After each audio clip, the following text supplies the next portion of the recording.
حضرت باعزید بسطامی فرماتے ہیں کہ میں نے نفس سے کہا کہ تو بڑا طاقتور ہو گیا، میں نے تجھے کمزور کرنے کی کوشش کی تھی، تو نفس نے کہا کہ میں ایک غذا کھاتا ہوں اور آپ مجھے وہ کھلاتے ہیں، اور اس غذا نے مجھے بہت طاقتور کر دیا ہے۔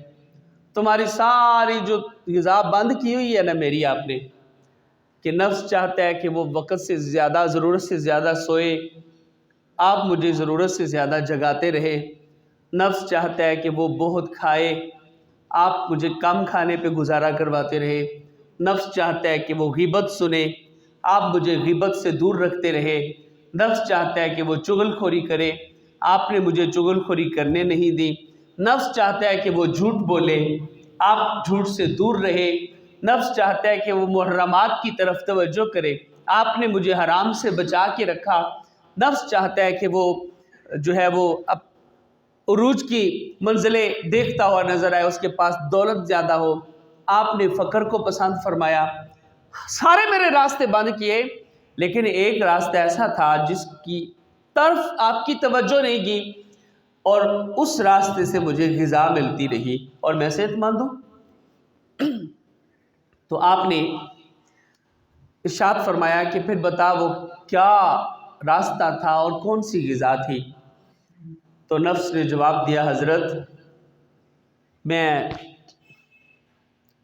یاقوتی کھاتا تھا، اور میری غذا وہاں سے اس راستے سے ملتی تھی کہ جب آپ مخلوق کے سامنے جاتے اور مخلوق آپ کا عزت و احترام کرتے، لوگ آپ کو کندھوں پہ بٹھاتے، آپ کے نیچے پلکیں بچھاتے، آپ کو نیک بندہ سمجھتے، تو آپ کے دل میں خوشی پیدا ہوتی تھی کہ لوگ میری اتنی عزت کر رہے ہیں۔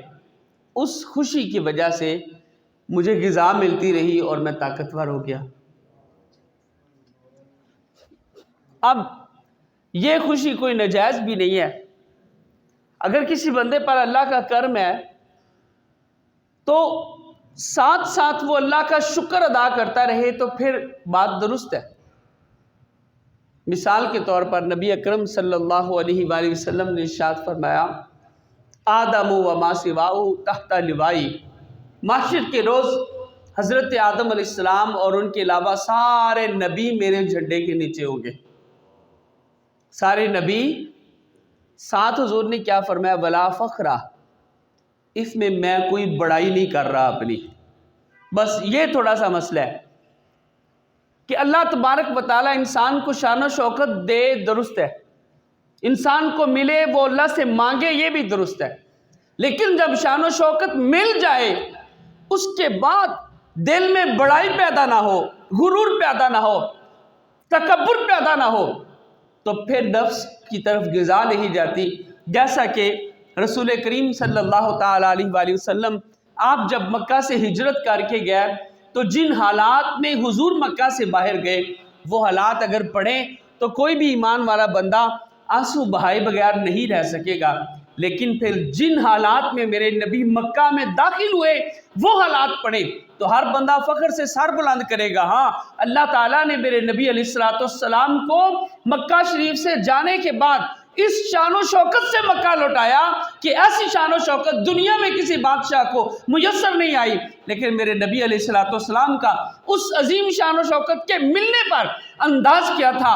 صحابہ فرماتے کہ حضور نے اپنا سر اتنا جھکایا ہوا تھا، ہمیں لگتا تھا جیسے حضور کی پیشانی سواری کی پیٹھ کے ساتھ لگ جائے گی۔ تو شان و شوکت کا ملنا یہ اللہ کا کرم ہے، لیکن اس کے ملنے پر اپنے دل کو غرور سے بچانا یہ بھی اللہ کا کرم ہے، اور اگر نہ ہو تو یہ نہیں بچتا۔ تو حضرت باعزید بسطامی نے فرمایا، اچھا مجھے سمجھ لگ گئی ہے کہ تو میرے دل میں غرور پیدا کرتا ہے اور اس وجہ سے تجھے غذا مل رہی ہے۔ آپ نے فرمایا تیرا علاج میرے پاس ہے۔ پھر آپ نے علاج کیا۔ علاج کیا کیا؟ رمضان المبارک کا مہینہ تھا اور آپ کسی سفر سے اپنے شہر میں واپس آنے لگے۔ واپس آنے سے پہلے پیغام بھیج دیا کہ اتنے بجے باعزید بسطامی جو ہیں وہ اس شہر میں پہنچ جائیں گے۔ وہ دن کا ٹائم تھا، 10-11 بجے یا ظہر ٹائم. بادشاہ اس علاقے کا، رؤساء، امیر لوگ، اس کے شہر کے آپ کے ماننے والے مریدین کثرت سے بہت دیر کے سفر کے بعد آئے تھے، تو استقبال کرنے کے لیے شہر سے باہر آئے. جب آئے تو چونکہ مسافر پر روزہ رکھنا فرض نہیں ہوتا، آپ نے نہ رکھا. اور جب وہ لوگ سارے آپ نے دیکھ لیے کہ اب جس منزل پر میں ہوں سارے مجھے بھی اچھی طرح دیکھ رہے ہیں اور میں بھی سب کو پہچان رہا ہوں، تو آپ نے اپنے توشہ دان سے کھانا نکالا اور کھانا شروع کر دیا. جب کھانا کھانا شروع کیا تو جتنے بھی لوگ تھے دیکھنے والے، ان میں سے اکثر باتیں کرنے لگ گئے. او چھڈو پراں جی، یہ ولی ہے، رمضان شریف دن سارے دے سامنے روٹی کھا دی آندا ہے، انہیں تو روزہ ہی نہیں رکھا. کسی نے کچھ کہا، کسی نے کچھ کہا. اب کوئی ہمارے جیسا بندہ ہوتا تو پریشان ہو جاتا ہے، جی بےزتی ہوگی میری، تو بڑی بےزتی ہو گئی، ان لوگ کی آکسن. تو آپ نے، جو اللہ کا ولی ہوتا ہے وہ اس چیز سے نہیں ڈرتا کہ لوگ کیا کہیں گے.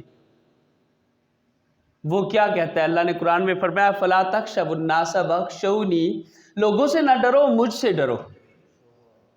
مجھ سے ڈرو، لوگوں سے نہ ڈرو. جو اللہ کا ولی ہوتا ہے وہ یہ تو دیکھتا ہی نہیں لوگ کیا کہیں گے، وہ تو وہ کام کر دیتا ہے جو اللہ تعالیٰ کا امر ہو جائے، جو جائز ہو، جو درست ہو، وہ کر لیتا ہے. لوگ کہتے رہے کہتے ہیں، تو نہ تو لوگوں کے ہاتھ میں عزت ہے، نہ لوگوں کے ہاتھ میں ذلت ہے. یہ سب کچھ تو اللہ تبارک و تعالیٰ کے دست کرم میں ہے.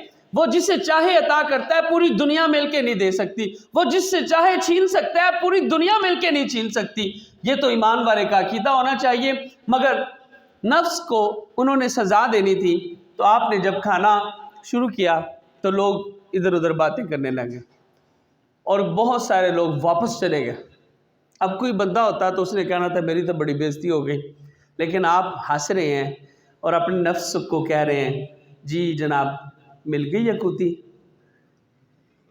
اب طاقت بڑھے گی تمہاری، اب کرو گے میرے اوپر غلبہ. وہ اپنے نفس کو کوس رہے ہیں اور خوش ہو رہے ہیں اور اسے کہہ رہے ہیں کیوں دی سزا تجھے ابن آدم نے کہ نہیں دی. تو اللہ تعالیٰ نے قرآن حکیم میں اس چیز کا ذکر فرمایا.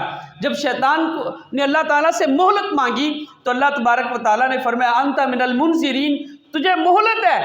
تو شیطان نے کہا کہ میں تیرے بندوں کے آگے سے بھی آؤں گا، پیچھے سے بھی آؤں گا، ادھر ادھر سے آؤں گا. تو اللہ تعالیٰ نے فرمایا ہاں بالکل تجھے آنے کی اجازت ہے، لیکن جو میرے ہوں گے ان پر تیرا کوئی داؤ چلنے والا نہیں ہے. تو جو اللہ کے بندے ہیں وہ ہر حال میں اپنے رب کو راضی کرنے کی کوشش کرتے ہیں.